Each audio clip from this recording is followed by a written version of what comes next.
Water runoff has always been a factor in agriculture. However, its consequences have recently gained the ability to be disastrous to those downstream from areas largely covered by farmland. The introduction of pesticides in widespread use through the last century has introduced chemicals into runoff that can have detrimental effects to people, plants, and wildlife downstream.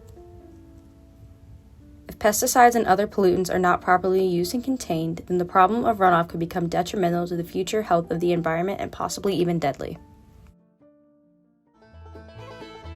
Off Highway 16 in Georgia lies Penelope's Peaches, a small orchard with around 400 currently fruiting trees.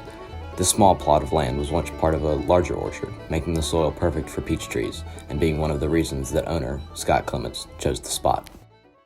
However, even this small orchard is not free from the effects of runoff. On the west side of the orchard is a saddle that has caused erosion and oversaturation of water around trees, leading to their eventual death. So railroad directly behind the property, and on heavy rains along the track, beneath the track is all the gravel, and sometimes that rain water runoff can cause erosion, and then it spills downslope onto my property. Because of this, Clements tries to prevent his use of pesticides and other chemicals using old farming techniques, such as painting the bases of his trees. I've used the resource of Noonan beautification program, where people turn in and use or partially open paint that they're no longer using. And I use that paint. So the non-fungicide paint, interior latex, is a way to keep paint out of Class C and D landfills. It's an old school method. It works. It's a barrier to prevent borers. He even runs all of the irrigation systems off renewable solar power. But despite these methods, the use of pesticides and herbicides is unavoidable in modern agriculture.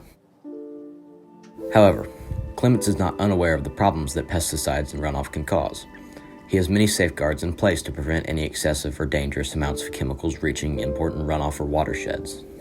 The key things that we know of, well, you want to keep a boundary control away from any state-protected waters, any grasses or organic material that can hold back water, and slow that speed down, which is the key factor, aids in preventing runoff. Mulch is a good thing too, and also the whole idea, like I said before, about orienting your crops across the slope tends to hold back that water, just like steps on in a house. When you climb stairs, you're trying to stop that water from collecting and accelerating and changing velocity. The more the speed of the water, the more erosion. However safe and careful farmers are in their use of pesticides, the question must be raised of who is at fault for the potential negative effects of pesticides, the farmer or the manufacturer of the chemicals. Whoever is at fault, the effects of pesticide runoff are clear, with over 200,000 deaths a year due to pesticides and 3 million cases of pesticide poisoning. Overuse of pesticides is also something agriculturists must be aware of. The overuse of pesticides can cause a decline in the populations of beneficial microorganisms in the soil. This decline reduces nutrient absorption in the soil, which has a negative impact on the very plants the pesticides are trying to protect. This can result in pesticides becoming less effective over time due to overuse and insects becoming more resistant.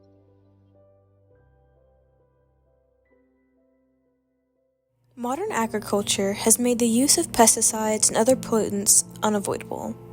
It has fallen on the farmers and other agricultural industries to fall in line or fall behind. We may not see all the impacts immediately, but that doesn't mean they aren't there. Many types of wildlife, orchards, fields, rivers, runoff, etc. will be highly affected in the future. In the present, these pesticides may seem like an easy fix, but we must look at the long term. It is our responsibility to try and reduce as much environmental effect of this as possible. We see farmers such as Clemens from Penelope's Peaches doing all in his power to reduce his environmental footprint. We may not be able to completely stop the harmful impact, but we can certainly reduce it. Follow in Clemens' footsteps and look forward to protect the future.